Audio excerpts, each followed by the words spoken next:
Galaxy வாசகர்களுக்கு வணக்கம். நான் முகமது ஃபிர்தோஸ்.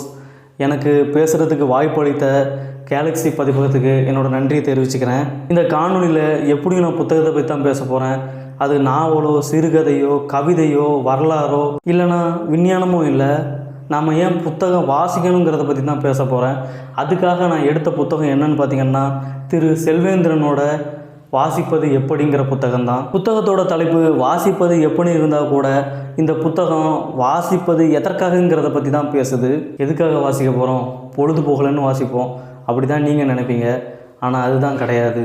இந்த உலகத்தில் வாசிப்போட அனுபவம் ஒவ்வொருத்தருக்கும் ஒவ்வொரு மாதிரியாக இருந்திருக்கு. சில பேருக்கு வாசிப்பு மன அமைதியை கொடுத்துருக்கு. சில பேருக்கு தன்னை ஒரு சுதந்திரமான மனிதனாக உணர வச்சிருக்கு. சில பேரை சமூக பொறுப்புள்ளவராக கூட மாற்றிருக்கு.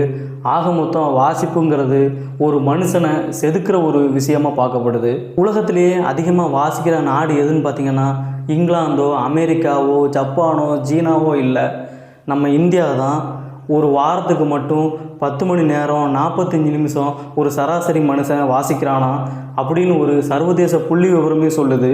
இப்படி ஒரு பெருமை நம்மக்கிட்ட இருந்தால் கூட இந்த பெருமையில் பள்ளி மாணவர்களோட பங்கும் கல்லூரி மாணவர்களோட பங்கும் எவ்வளோங்கிற ஆய்வு மட்டும் நமக்கு தெரியாது. ஏன்னா பள்ளி கல்லூரி மாணவர்களை பொறுத்த வரைக்கும் தன்னோட படிப்பு புத்தகம் மட்டுமே வாசிப்புன்னு நினைக்கிறாங்க. அப்படி தான் பெற்றோர்களும் சில ஆசிரியர்களும் உணர வைக்கிறாங்க.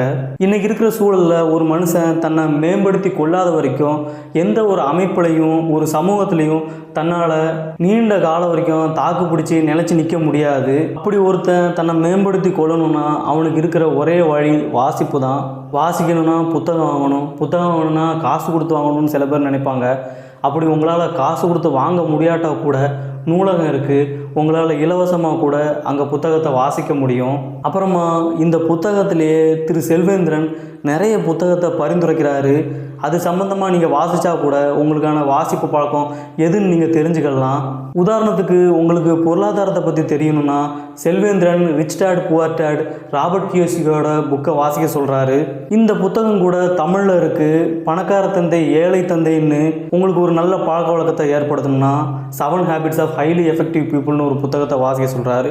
இந்த புத்தகம் கூட தமிழில் இருக்குது.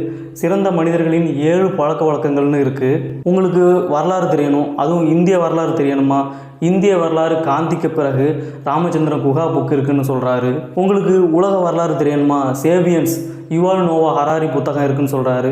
இதை கூட தமிழில் நாகலட்சுமி சண்முகம் மொழிபெயர்த்திருக்கிறாங்க. முகலாயர வரலாறு தெரியணுமா, வந்தார்கள் வென்றார்கள் மதன் புத்தகம் இருக்குன்னு சொல்கிறாரு. இப்படி நிறைய புத்தகத்தை இந்த புத்தகத்துக்குள்ளேயே அறிமுகப்படுத்துகிறாரு.